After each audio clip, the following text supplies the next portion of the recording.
SBI bank खाता धारकों के लिए 5 नए नियम, हर बैंक खाता धारक जरूर देखो। दोस्तों, आज की वीडियो में हम एक ऐसी जानकारी लेकर आए हैं जो हर उस इंसान के लिए जरूरी है जिसका एसबीआई बैंक में अकाउंट है। चाहे आपका अकाउंट नया हो या 10-15 साल पुराना हो, चाहे आप गांव में रहते हो, शहर में रहते हो, अगर आप एसबीआई का अकाउंट इस्तेमाल करते हो तो 2026 में लागू हुए ये नए नियम आपको जरूर जानने चाहिए। क्योंकि अब बैंकिंग पहले जैसी नहीं रही। अब बैंक ये नहीं देखता कि आपका अकाउंट कितना पुराना है, बल्कि ये देखता है कि आपने नियम पूरे किए या नहीं। अगर नियम पूरे नहीं हुए तो बैंक बिना ज्यादा पूछे आपके अकाउंट पर रोक लगा सकता है। दोस्तों, पहले बैंक का मतलब सिर्फ पासबुक और एटीएम होता था। महीने में 1-2 बार पैसे निकालने और काम खत्म। लेकिन अब बैंक आपके मोबाइल में आ गया है। पैसे भेजने हो, बिल भरना हो, किसी को पैसे देने हो, सब कुछ मोबाइल से हो जाता है। इसी वजह से अब सरकार और आरबीआई ने बैंकिंग को ज्यादा सख्त बना दिया है। फ्रॉड बढ़ रहे हैं, फर्जी अकाउंट चल रहे हैं और लोग बिना पहचान के भी ट्रांजैक्शन कर रहे हैं। इसी को रोकने के लिए 2026 में फरवरी में एसबीआई ने कई नए नियम लागू किए हैं जो सीधे आपकी जेब से जुड़े हैं। अब सबसे पहले बात करते हैं पैसे भेजने वाले नियम की, क्योंकि यही सबसे ज्यादा इस्तेमाल होता है। 15 फरवरी 2026 से एसबीआई ने आईएमपीएस ट्रांजैक्शन पर नया चार्ज लगा दिया है। अब अगर आप 25,000 रुपए तक आईएमपीएस से पैसे भेजते हो तो कोई चार्ज नहीं लगेगा। मतलब अगर आप छोटे मोटे पैसे भेजते हो तो आपको टेंशन लेने की जरूरत नहीं है। लेकिन जैसे ही आप 25,000 से ज्यादा पैसे भेजोगे वहां से चार्ज लगना शुरू हो जाएगा। अगर आप 25,000 से 1 लाख रुपए भेजते हो तो थोड़ा सा चार्ज कटेगा। अगर 1 लाख से 2 लाख भेजते हो तो उससे थोड़ा ज्यादा कटेगा। और अगर 2 लाख से 5 लाख तक भेजते हो तो और ज्यादा चार्ज लगेगा। अब बहुत से लोग कहेंगे, अरे भाई 2 या 5 रुपए में क्या फर्क पड़ता है।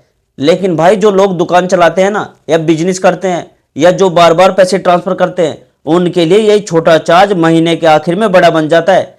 ये charge YONO app, mobile banking और नेट बैंकिंग से किए गए ट्रांजेक्शन पर लागू होगा। लेकिन अगर आप बैंक ब्रांच जाकर पैसे ट्रांसफर करते हैं तो वहां यह चार्ज नहीं लगेगा। हालांकि वहां लाइन में खड़ा होना पड़ेगा आपको इसके लिए। अब बात करते हैं यूपीआई की, क्योंकि दोस्तों आजकल हर दूसरा आदमी यूपीआई से ही पैसे भेज रहा है। तो सिंपल सी बात समझ लो, छोटा यूपीआई ट्रांजैक्शन अभी भी ज्यादातर फ्री है। लेकिन अगर आपका यूपीआई ट्रांजैक्शन आईएमपीएस सिस्टम से जुड़ा हुआ है और रकम उसमें ज्यादा है तो चार्ज लग सकता है। इसलिए बिना जरूरत के बड़ी रकम बार बार भेजने से बचना ही सही रहेगा। अब आते हैं एटीएम कार्ड पर। पहले लोग सोचते थे कि एसबीआई का एटीएम इस्तेमाल करना मतलब पूरा फ्री, लेकिन 2026 में ऐसा नहीं है। अब हर महीने आपको सीमित फ्री एटीएम ट्रांजैक्शन मिलेंगे। जैसे ही आप उस लिमिट से ज्यादा एटीएम इस्तेमाल करोगे तो हर बार पैसे निकालने या बैलेंस चेक करने पर भी पैसे कटेंगे आपके खाते से। बहुत से लोग 500 रुपए, 1000 रुपए निकालने के लिए बार बार एटीएम जाते हैं और उन्हें पता भी नहीं चलता कि हर बार चार्ज कट रहा है। महीने के आखिर में जब अकाउंट में पैसे कम दिखते हैं तब समझ में आता है कि एटीएम चार्ज कहां कहां कट गया। अब बात करते हैं एसबीआई क्रेडिट कार्ड की। बहुत से लोगों ने एसबीआई का क्रेडिट कार्ड इसलिए लिया था क्योंकि इसमें फ्री एक्सीडेंट इंश्योरेंस मिलता था।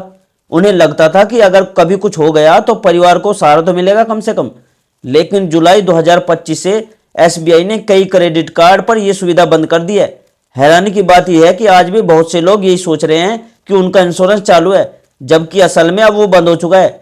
इसलिए अगर आप एसबीआई क्रेडिट कार्ड इस्तेमाल कर रहे हो तो एक बार अपने कार्ड की नई शर्तें जरूर देख लीजिए, वरना जरूरत के समय बहुत बड़ा झटका लग सकता है। अब एक ऐसे नियम की बात करते हैं जो फायदा भी देगा और नुकसान भी कर सकता है अगर सही से ना समझो तो।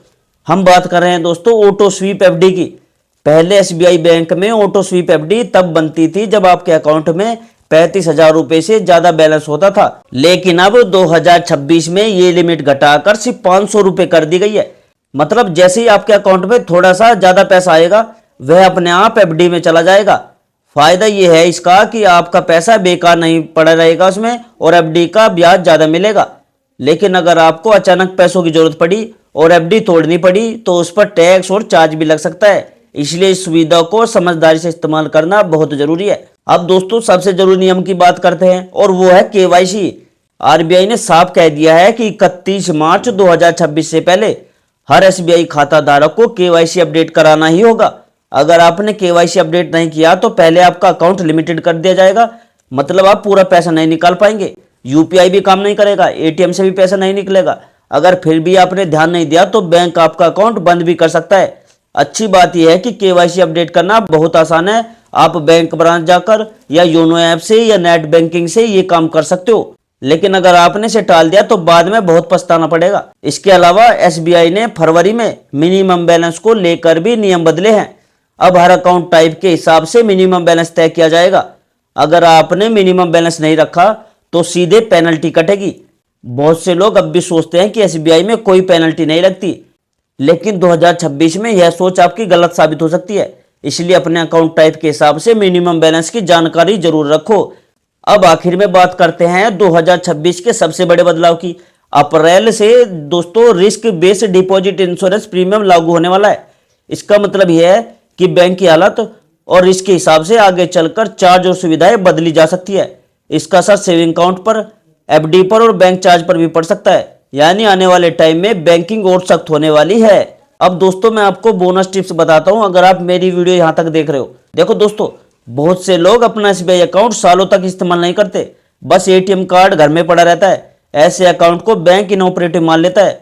अगर लगातार उसमें 2 साल तक अकाउंट में कोई भी ट्रांजेक्शन नहीं करते हो आप, तो आपका अकाउंट इनएक्टिव हो सकता है और फिर अचानक आपका एटीएम, यूपीआई और नेट बैंकिंग काम करना बंद कर देंगे। इसलिए साल में कम से कम 1 या 2 बार छोटा सा ट्रांजेक्शन जरूर कर लिया करो, चाहे 100 रुपए ही क्यों ना हो। एक और जरूरी बात जो बहुत कम लोग जानते हैं वो ये है कि अगर आपके अकाउंट में मोबाइल नंबर अपडेट नहीं है या वो जो आपने नंबर लगाया था वहां पर वो बंद हो चुका है, तो आने वाले टाइम में बैंक आपकी बहुत सारी सुविधाएं बंद कर सकता है। इसलिए ओटीपी नहीं आएगा, यूपीआई काम भी नहीं करेगा और कई बार केवाईसी जो है वो भी पूरी नहीं माना जाएगा। इसलिए आज ही चेक कर लो कि आपके एसबीआई अकाउंट में सही और चालू मोबाइल नंबर लिंक है या नहीं। दोस्तों अगली बोनस टिप्स जो खास उन लोगों के लिए है जो एटीएम कार्ड बहुत यूज करते हैं। अगर आपका एटीएम कार्ड एक्सपायर हो चुका है और आपने उसे रिन्यू नहीं कराया, तो कई बार बैंक आपकी एटीएम सुविधा के साथ साथ ऑनलाइन ट्रांजैक्शन भी बंद कर देगा। इसलिए अपने डेबिट कार्ड की वैलिडिटी डेट जरूर देख लो और समय रहते नया कार्ड मंगवा लो। बहुत से लोग ये भी नहीं जानते कि अगर आपके अकाउंट में नॉमिनी नहीं है तो आपके बाद आपके परिवार को पैसा निकालने में बहुत परेशानी हो सकती है। बैंक में नॉमिनी जोड़ना बिल्कुल फ्री है और इसमें सिर्फ 5 मिनट लगते हैं। लेकिन अगर नॉमिनी वहां पर नहीं होगा आपके अकाउंट में तो परिवार वालों को बैंक के चक्कर लगाने पड़ेंगे। इसलिए आज ही अपने अकाउंट में नॉमिनी जरूर जोड़ दीजिएगा। अब एक बहुत काम की बात एफडी वालों के लिए है यहाँ। अगर आपकी एफडी मेच्योर हो चुकी है, वो पूरी हो चुकी है और आपने उसे ऑटो रिन्यू पर छोड़ दिया, तो कई बार बैंक कम ब्याज दर पर उसे दोबारा एफडी बना देता है। इसलिए एफडी की मैच्योरिटी डेट जरूर नोट कर लो और समय समय पर ब्याज दर चेक करते रहो। भाई सीधी सी बात यह है कि अगर आप चाहते हो कि आपका एसबीआई अकाउंट बिना किसी परेशानी के चलता रहे, आपका पैसा सुरक्षित रहे और बेवजह चार्ज ना कटे, तो आपको आज ही थोड़ा सा ध्यान देना पड़ेगा।